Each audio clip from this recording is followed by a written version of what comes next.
Thug Rose Namajunas became the first two-time UFC women's champion in history after destroying Communist China's Zhang Weili with a powerful sidekick to the jaw in the first minute of a fight on Saturday, April 24th, in front of 15,000 mostly unmasked spectators at the Vistar Veterans Memorial Arena in Jacksonville. From the start, Namajunas owned her space with ineffable confidence. With the strategy of a military general, Thug Rose deceived her opponent into letting her guard down with an icy stare. Thinking she was going to strike a kick to the waist or below, Zhang moved her lower body back, her arms opened out, leaving her upper body vulnerable.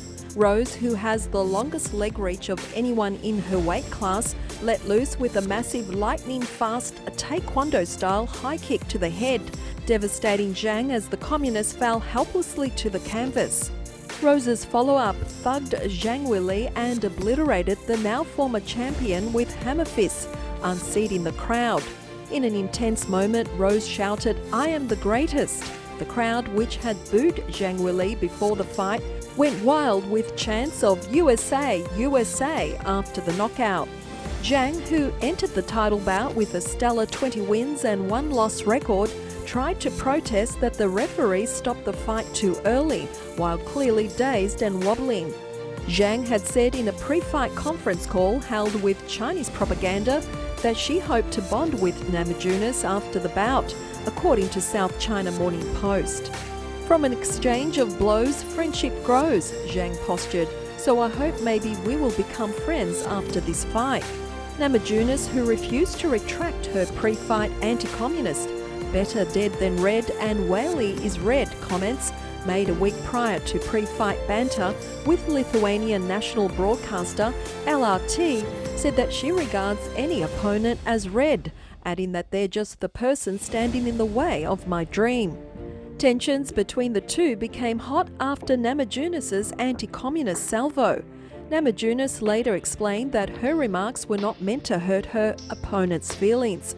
Her comments drew much controversy because of the implications that the former champion was fighting not only to regain her title, but because she regarded Zhang as a symbol of communism. Referencing the 2012 documentary The Other Dream Team, based on the Lithuanian men's basketball team competing in the 1992 Summer Olympics, shortly after the fall of the United Soviet Socialist Republic, Namajunas said after watching that, "It was just a huge reminder of like, yeah, it's better dead than red, you know? And I don't think it's any coincidence that Weili is red. That's what she represents. It's who I am, it's my history. When I fight, it has nothing to do with emotion," she said. In an interview with South China Morning Post, Zhang Weili responded to Namajunas' "better dead than red" comments. "I saw them, then I totally ignored them. I believe as an athlete you have to focus on yourself, and those kinds of comments make no sense. I think it's a joke," said Zhang Weili. When the challenger was initially questioned about whether it was fair to mix politics and sports, especially as Zhang had not talked about her opinions and beliefs, she said, "That's true, and I don't know what her beliefs are. But here's the thing, that is the question maybe we should ask her. Can we even really know what she actually believes? She may be being told what to say, I don't know. Do we know exactly what she believes?" Namajunas asked.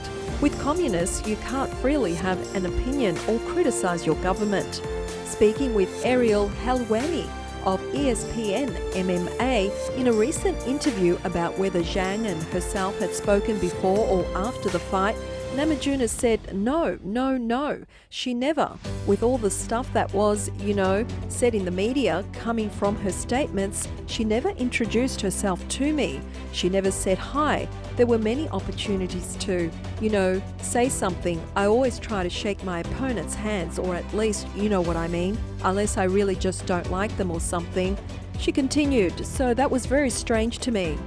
Namajunas also told Helwani after the bout that she had figured out the Chinese former champion's moves, as was shown by the kick that knocked her out. "All of her tendencies I study. I don't know her, but I think I know a lot about her. I feel like my calculations were pretty spot on," she said. Zhang has already called for a rematch and claims she will win back the belt. Whether or when or a rematch will happen hangs in the balance.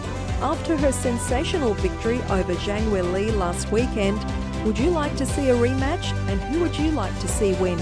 Leave your comments below and please subscribe and get notified.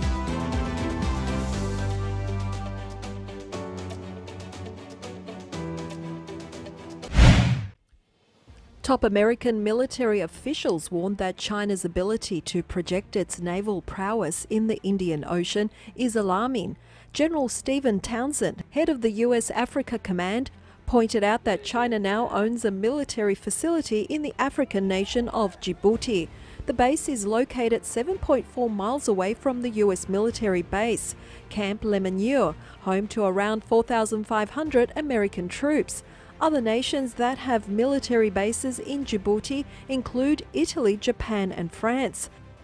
Their first overseas military base, their only one, is in Africa. China has just expanded that by adding a significant pier that can even support their aircraft carriers in the future. They are literally everywhere on the continent. They are placing a lot of bets down. They are spending a lot of money, Townsend said. In May 2020, a Forbes report had published satellite images of China expanding its facilities in Djibouti.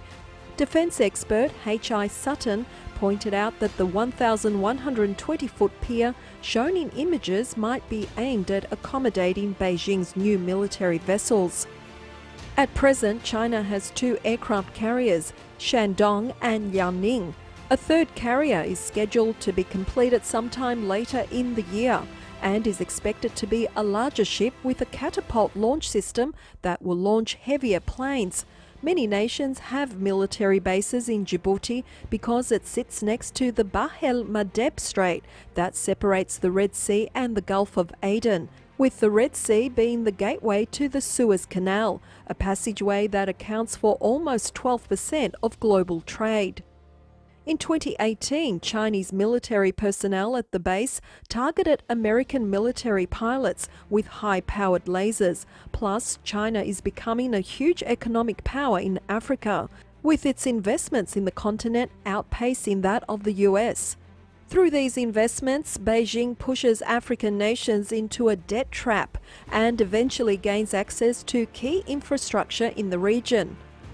On April 20, Navy Admiral Charles Richard, head of US Strategic Command, which oversees America's nuclear weapons, highlighted Chinese advancements in the development of fast breeder reactors, a type of fast reactor that produces more fissile material than it consumes.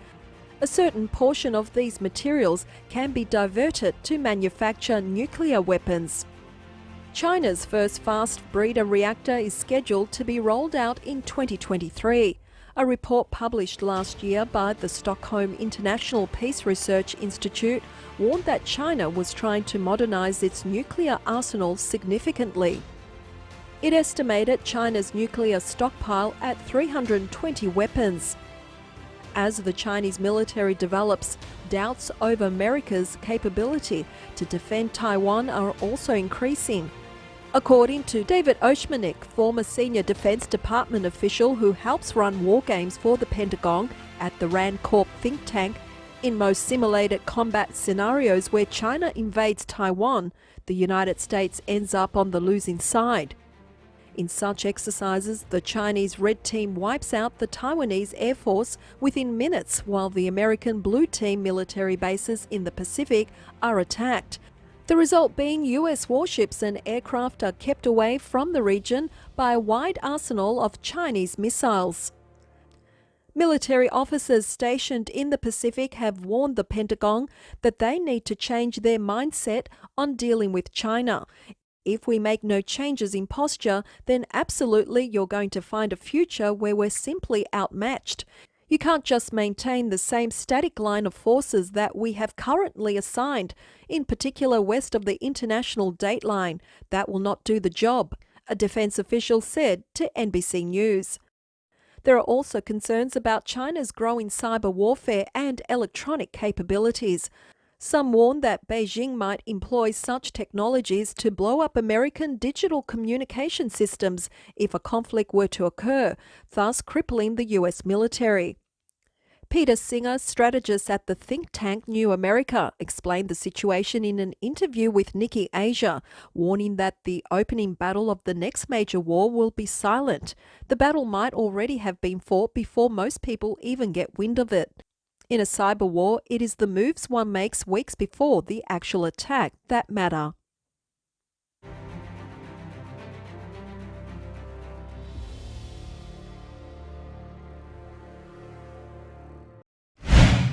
The United Kingdom is sending its flagship aircraft carrier, the HMS Queen Elizabeth, on a 6-month tour of Asian waters in direct challenge to the Chinese Communist Party's aggression in the South China Sea and Asia-Pacific regions.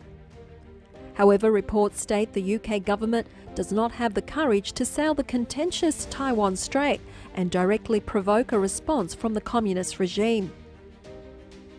The Queen Elizabeth, billed as the UK's most powerful aircraft carrier, will carry 8 RAF F-35B Lightning II fighter jets, a squadron of US F-35B fighter jets, 4 Wildcat attack helicopters, 7 Merlin Mk2 anti-submarine and 3 Merlin Mk4 commando helicopters. The Queen Elizabeth will also be flanked by 6 Royal Navy ships and a cruise missile-carrying submarine. The carrier will also have a squad of Royal Marines commandos on deck and be accompanied by both a US Navy destroyer and a frigate from the Netherlands. The HMS Elizabeth weighs more than 65,000 tonnes, can carry up to 72 aircraft and can hit a maximum speed of 25 knots. Its flight deck is 280 metres long and 70 metres wide. The ship will house a crew of around 700, a number that will jump to 1,600 with all jets deployed. The fleet will visit India, South Korea, Japan and Singapore, participate in 70 engagements as well as a joint exercise with Malaysia, New Zealand, Australia and Singapore as part of the 50th anniversary of the 5-power defence arrangements.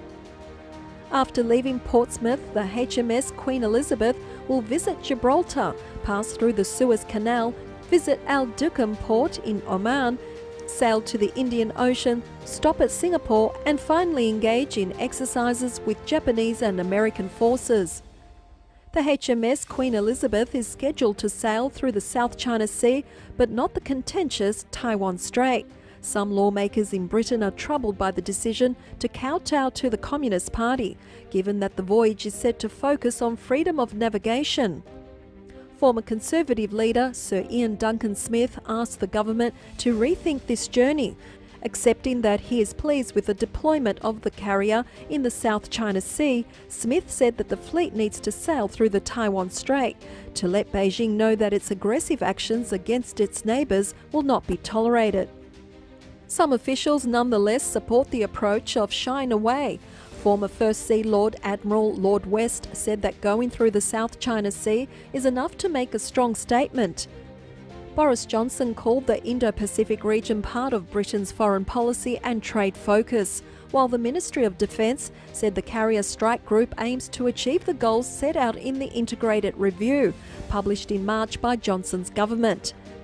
The review claimed that the UK will start focusing on investments that boost its China-facing capabilities. UK Defence Secretary Ben Wallace said in a press release, "When our Carrier Strike Group sets sail next month, it will be flying the flag for global Britain, projecting our influence, signalling our power, engaging with our friends and reaffirming our commitment to addressing the security challenges of today and tomorrow." China's aggressive attitude in the South China and East Asia seas is making countries around the world cooperate militarily to counter possible threats from the communist nation. The Quad, which refers to the United States, Australia, India and Japan, met in March. However, under the leadership of the Biden administration, the Quad shifted its focus, established under former Secretary of State Mike Pompeo and President Donald Trump, from challenging CCP aggression in the Indo-Pacific region to instead being entirely focused on vaccine diplomacy for the COVID-19 pandemic and installation of surveillance technology. The CCP's People's Liberation Army Navy recently held military exercises near Taiwan, formerly known as the Republic of China, sending multiple fighter jets to breach the self-governed island's airspace.